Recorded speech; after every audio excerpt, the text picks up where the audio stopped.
Go find your basket of fruit and pick out an apple you think looks good. Now, using a sharp cutting knife, carefully cut the apple at a slight diagonal so that it slices right through the center of the apple core. While we're here, let's save 2 of the seeds because we'll be needing them later.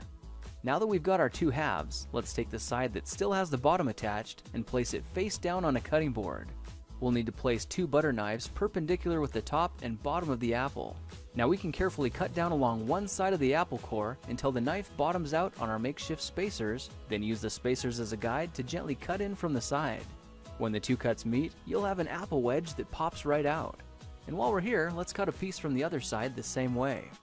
Now our goal with these is to cut out 3 more L-shaped wedges about 1/4 inch thick.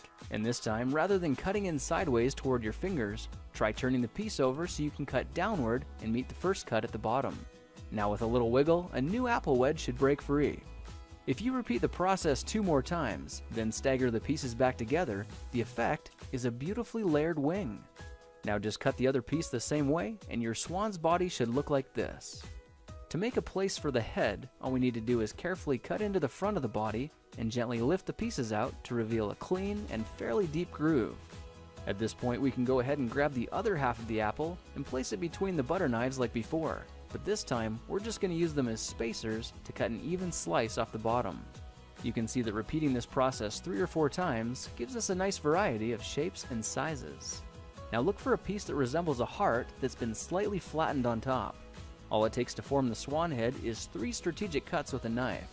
I made 1 angled cut to form the head, a horizontal cut to form the neck, and 1 slanted cut at the bottom for the base. Now you should be able to see how this is coming together, and to clean it up a bit, just use your knife to round off the sharp edges. All that's left now is to place the apple seeds where you think the eyes should go, then use the side of a butter knife to press them firmly into position. When both eyes look good, simply drop the neck into place, and you're done. You've just created a beautiful and decorative apple swan. I spritzed mine with a bit of lemon juice to help prevent it from turning brown, then put it on display to show off for our dinner guests later that night. If you try using different apples, you'll get a nice contrast of colors, and every bird will look a little bit different. Well, now you know how to take any ordinary apple and turn it into a decorative and edible apple swan.